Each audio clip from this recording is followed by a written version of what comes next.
أعوذ بالله من الشيطان الرجيم. بسم الله الرحمن الرحيم.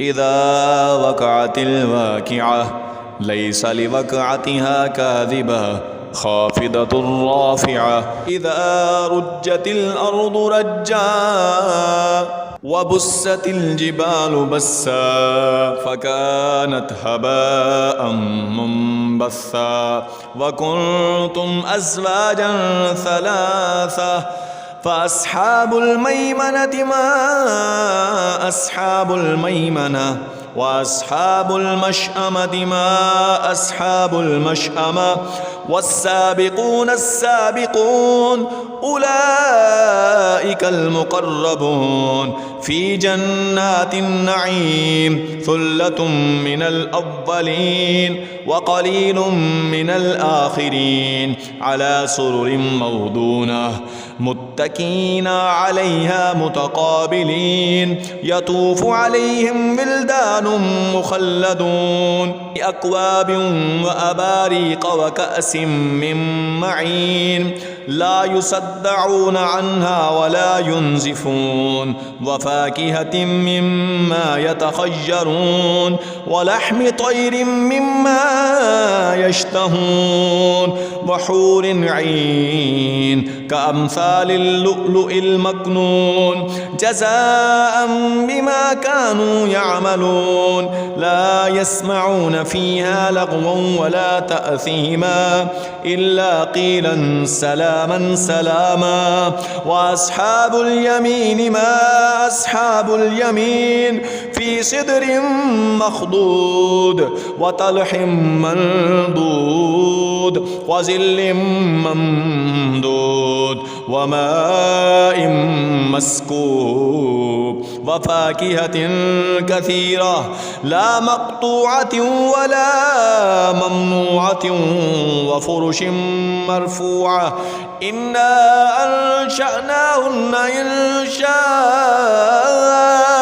فجعلناهن أبكارا عربا أترابا لأصحاب اليمين ثلة من الأولين وثلة من الآخرين. وأصحاب الشمال ما أصحاب الشمال في سموم وحميم وظل من يحموم لا بارد ولا كريم. إنهم كانوا قبل ذلك مترفين وكانوا يصرون على الحنث العظيم وكانوا يقولون أئذا متنا وكنا ترابا وعظاما أئنا لمبعوثون أو آباؤنا الأولون.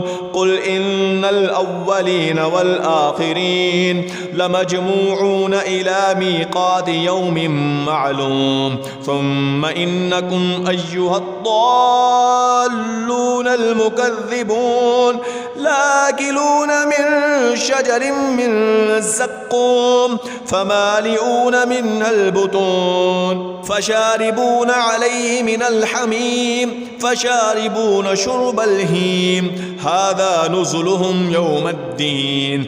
نحن خلقناكم فلولا تصدقون. أفرأيتم ما تمنون أأنتم تخلقونه أم نحن الخالقون.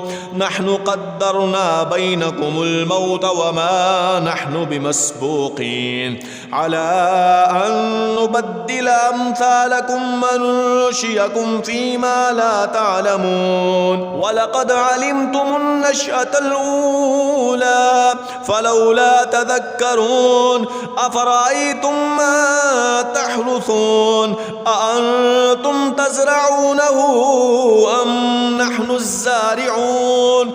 لو نشاء لجعلناه حطاما فظلتم تفكهون. إنا لمغرمون بل نحن محرومون.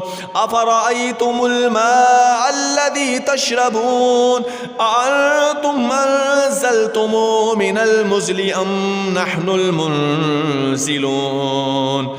لو نشاء جعلناه أجاجا فلولا تشكرون أفرأيتم النار التي تورون أأنتم أنشأتم شجرتها أم نحن المنشئون نحن جعلناها تذكرة ومتاعا للمقوين فسبح باسم ربك العظيم فلا أقسم بمواقع النجوم وإنه لقسم لو تعلمون عظيم إنه لقرآن كريم في كتاب مكنون لا يمسه إلا المطهرون تنزيل من رب العالمين أفبهذا الحديث أنتم مدهنون وتجعلون رزقكم أنكم تكذبون فلولا إذا بلغت الحلقوم وأنتم حينئذ تنظرون ونحن أقرب إليه منكم ولكن لا تبصرون فلولا إن كنتم غير مدينين ترجعونها إن كنتم صادقين فأما إن كان من المقربين فروح وريحان وجنة نعيم وأما إن كان من أصحاب اليمين فسلام لك من أصحاب اليمين وأما إن كان من المكذبين الضالين فنزل من حميم وتسلية جحيم إن هذا لهو حق اليقين فسبح باسم ربك العظيم.